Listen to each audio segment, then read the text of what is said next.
Au-delà de l'horizon, là où les lois s'effacent et où les empires perdent leur portée, surgirent des mondes flottants forgés par le désespoir, la cupidité et la liberté absolue. Des navires couverts de sel, de bois anciens et de cicatrices de bataille. Là, il n'y avait ni héros, ni simples méchants, seulement des hommes et des femmes prêts à vivre et à mourir selon leurs propres règles.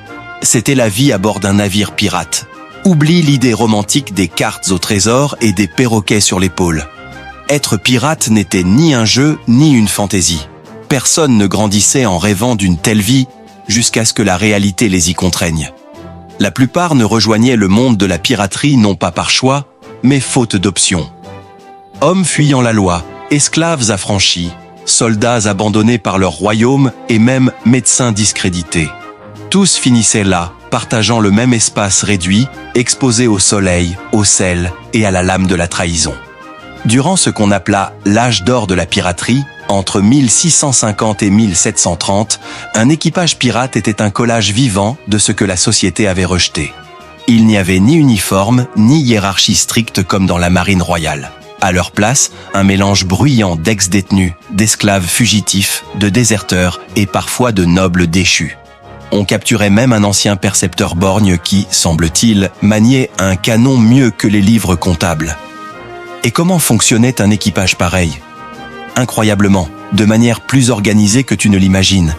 Tandis que les flottes impériales obéissaient à des chaînes de commandement absolues et à des punitions brutales, sur les navires pirates régnait un système presque démocratique. Le capitaine n'était pas un roi, il était un leader temporaire. Il pouvait être destitué par vote si la majorité perdait confiance en lui.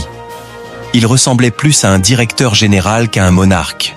Chaque nouveau membre devait signer les articles du navire, un contrat collectif qui régulait tout, du partage du butin à la compensation en cas de blessure. Perdre une jambe au combat pouvait rapporter 800 pièces d'A8, une main 400. Sur terre ferme, un ouvrier qualifié peinait à gagner 70 pièces d'A8 en une année entière. Et ici, un coup de feu pouvait faire de toi un homme riche, si tu survivais. Bien sûr, le système n'était pas parfait, mais il favorisait un sens de justice interne. Chacun savait ce qui lui revenait. Tous participaient aux décisions importantes, ce qui évitait de nombreuses mutineries. Contrairement aux marins de la marine, fouettés pour avoir donné leur avis, un pirate avait voix au chapitre, même s'il venait de rejoindre l'équipage. Cela dit, il existait des règles immuables. Voler dans le trésor commun ou mentir sur le butin pouvait signifier être abandonné sur une île déserte avec seulement un pistolet et une seule balle. Au milieu de cette brutalité, la fraternité pirate était l'une des plus inclusives de l'époque. On estime que 25 à 30% des pirates étaient des hommes noirs, nombreux anciens esclaves. Certains atteignaient des postes de commandement ou dirigeaient même leur propre navire. Il y avait aussi des femmes à bord, bien que peu nombreuses. Celles qui réussissaient à s'intégrer gagnaient le respect au sang et au feu. Dans un cas documenté, alors que la plupart de l'équipage se cachait lors d'un abordage, c'est une femme qui prit l'épée, se posta au front et cria « Sortez combattre si vous avez vraiment laissé, pour vous appeler homme !» Mais tout n'était pas combat ni pillage. La routine quotidienne sur un navire pirate était épuisante, sale et dangereuse. À l'aube, l'officier de garde, généralement le maître d'équipage et non le capitaine, réveillait à coups de cris ou de pieds ceux qui n'avaient pas eu le tour de nuit. Pas de luxe pour dormir tard. La journée commençait par un petit déjeuner capable de faire pleurer n'importe qui. Des biscuits durs comme la pierre, appelés biscocho, à tremper dans de la bière diluée ou du rhum pour ne pas casser ses dents. Et si l'on avait de la chance, ils étaient accompagnés de viande salée, souvent à moitié pourrie. L'un des ennemis les plus redoutés n'était pas un navire de guerre, mais le scorbut. Le manque de vitamine C détruisait dents et articulations, laissant les hommes comme des cadavres ambulants. C'est pourquoi, si un capitaine savait ce qu'il faisait, il attaquait les plantations de fruits avec le même enthousiasme qu'un galion chargé d'or. Après le repas, le travail commençait. Les tâches n'étaient pas assignées selon la hiérarchie, mais selon les compétences. L'ancien charpentier entretenait la structure du navire, l'ex-artilleur s'occupait des canons. Mais tous, sans exception, frottaient le pont. Un pont négligé pouvait signifier la mort.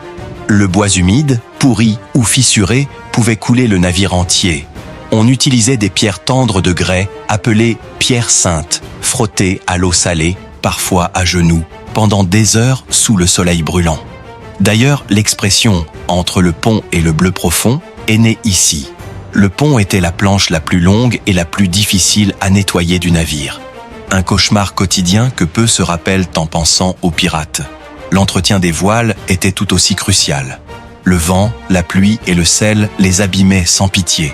Les pirates habiles à l'aiguille devenaient des tailleurs improvisés, raccommodant les trous, renforçant les bords et enduisant de brais pour les rendre imperméables. L'un d'eux, raconte-t-on, demanda à son maître d'équipage de ne jamais révéler combien de temps il passait à rapiécer la grande voile. Il voulait être connu comme un assassin redouté, pas comme un tailleur efficace. Et au fait, abonne-toi si tu aimes la vidéo. Oui, tu continueras à recevoir des histoires vraies et presque vraies du monde pirate. Après l'entretien des voiles et du pont, venait l'heure du déjeuner, bien que ce terme soit presque un insulté pour la cuisine. Le chef à bord était généralement quelqu'un d'incapable de combattre, mais encore utile, comme un pirate ayant perdu une jambe ou souffrant d'une mauvaise vue. Il cuisait dans une sorte de bac de sable ou sur une base en briques, car allumer un feu sur un navire en bois relevait de la roulette russe. La nourriture typique consistait en viande salée, parfois bouillie jusqu'à devenir une purée, accompagnée de pois, de haricots et de biscuits durs. Si le cuisinier trouvait des épices volées, il les ajoutait au ragoût pour masquer le goût de la viande avariée. Parfois, même les souris finissaient dans la marmite, mais personne ne se plaignait. L'alternative était la faim. Une des tâches les plus critiques était la gestion de l'eau. L'eau douce était stockée dans des tonneaux en bois qui, au fil des jours, se remplissaient d'algues. Elle prenait une odeur repoussante et un goût rance, mais restait de l'or liquide. À plusieurs reprises, des pirates furent exécutés pour avoir bu en cachette des rations supplémentaires. Sur un navire de bois entouré d'eau salée, l'eau potable valait plus que l'or. Les armes nécessitaient également une attention constante. L'air marin oxydait rapidement les métaux. Les pirates passaient des heures à nettoyer leurs pistolets, aiguiser leurs épées et graisser les pièces mobiles. La poudre devait rester sèche, ce qui était presque impossible avec l'humidité permanente. Chaque jour, elle était sortie pour sécher au soleil avant d'être rangée à nouveau au crépuscule. Une erreur dans ce processus pouvait faire échouer l'arme en plein combat. Et que faisait-il lorsqu'il ne travaillait pas? Il jouait. Jeux de dés, cartes et même des plateaux rudimentaires de backgammon fabriqués à partir de morceaux de bois faisaient partie de la routine. Mais ce n'était pas seulement pour le plaisir. Cela permettait de maintenir les compétences mathématiques nécessaires pour partager le butin. Les paris étaient réglementés. Se battre pour des dettes de jeu était interdit et pouvait te coûter un doigt ou un poste lors du prochain débarquement. Les besoins humains représentaient un autre défi. Les toilettes, appelées « la tête », étaient une ouverture à l'avant du navire où les hommes faisaient leurs besoins, littéralement suspendus au-dessus de la mer. Par mer agitée, y aller pouvait être une sentence de mort. Quant à l'hygiène personnelle, elle était presque inexistante. Certains se lavaient avec de l'eau de mer et du sable comme exfoliant improvisé. D'autres attendaient de fortes pluies pour enlever la couche de sel accumulée. L'odeur était si commune que personne n'en parlait, mais des capitaines marchands affirmaient sentir les pirates avant même de les voir. Dormir était une autre histoire, pas de lit ni d'intimité. On dormait par roulement dans des hamacs suspendus les uns au-dessus des autres ou simplement sur le pont. Chaque pirate possédait un petit coffre ou une boîte en bois contenant toutes ses affaires, vêtements, armes, souvenirs et peu plus. C'était tout ce qu'il possédait et beaucoup auraient préféré mourir plutôt que de perdre ce coffre. Ce rythme de vie constant, dur et monotone n'était interrompu que par un mot venu du haut du mât. « Voile en vue !» Mais contrairement au film, les pirates n'attaquaient pas n'importe quel navire. Ils choisissaient avec soin. Une attaque mal planifiée pouvait tourner au désastre. La mer était immense et les navires marchands n'apparaissaient pas tous les jours. Certains passaient des semaines sans trouver quoi que ce soit de valable. La chasse était une opération calculée, presque scientifique. Avant de prendre la mer, les pirates obtenaient des informations dans des ports alliés ou corrompus. Propriétaires de tavernes, officiers soudoyés ou même commerçants respectables fournissaient des données sur les routes, les cargaisons précieuses ou les navires vulnérables, en échange d'une part du butin. On estime que près de 20% des commerçants de certaines zones collaboraient secrètement avec les pirates. Avec ces informations, les pirates traçaient leur route. Ils ne se déplaçaient pas au hasard. Ils savaient que les navires sucriers quittaient les Caraïbes à la fin de l'été, que les bateaux négriers arrivaient au printemps et que les vaisseaux des compagnies des Indes orientales revenaient d'Orient, chargés de soies et d'épices à l'automne. Ils étaient des prédateurs, oui, mais méthodiques. Ils cherchaient des points stratégiques, de véritables goulets d'étranglement maritime. Le passage des vents entre Cuba et Hispaniola, les eaux face à Charleston ou les détroits des Bahamas. Là, les chances de trouver une proie augmentaient considérablement. Mais malgré leur réputation de sauvages, les pirates évitaient le combat si possible. Un navire endommagé ne pouvait ni poursuivre ni fuir. Un équipage blessé ne pouvait pas piller. La proie idéale était un navire marchand, chargé et mal défendu. Plus l'ennemi était faible, mieux c'était. Les navires pirates n'étaient pas d'immenses galions, comme on l'imagine souvent. Ils étaient rapides et maniables, sloops, bricks ou petites goélettes, capables de naviguer en eau peu profonde et de fuir en cas de problème.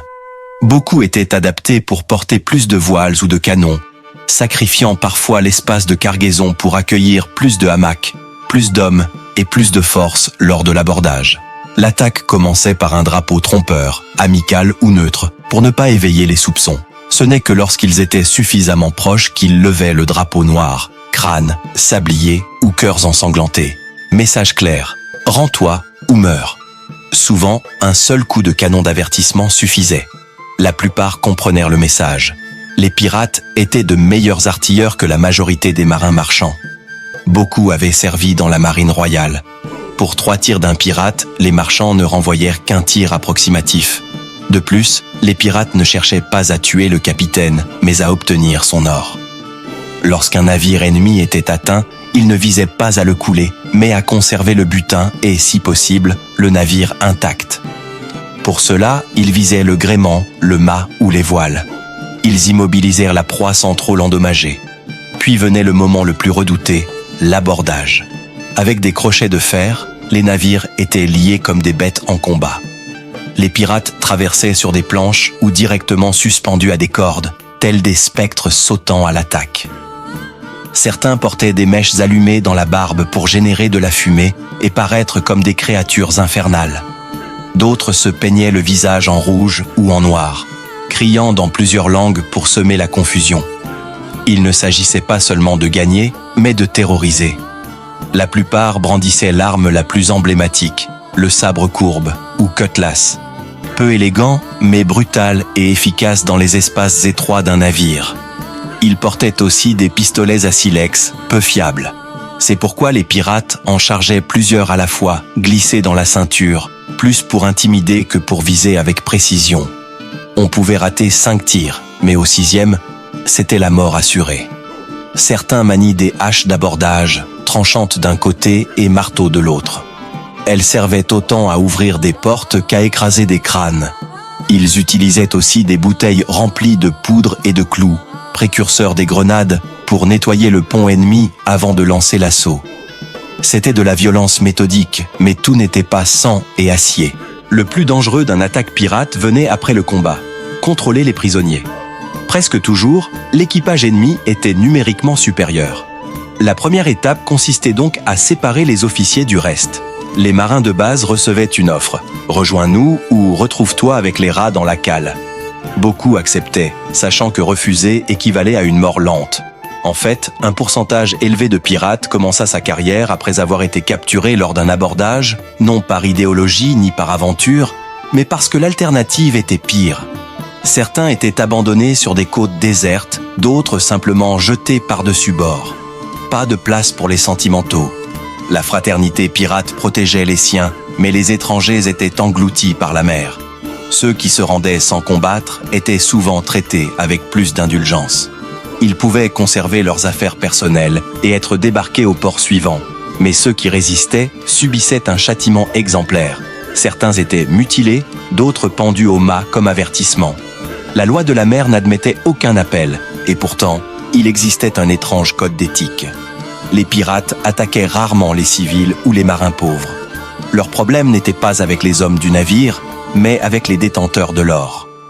Beaucoup de capitaines pirates notaient dans leurs journaux qu'ils ne combattèrent pas les innocents, mais ceux qui les exploitaient. Et en un sens, ils n'avaient pas totalement tort. Une fois le navire pris, venait le partage du butin. L'or, les tissus, les épices, tout était inventorié. Les articles du navire, ce contrat que tous signaient en rejoignant, définissaient la part de chacun.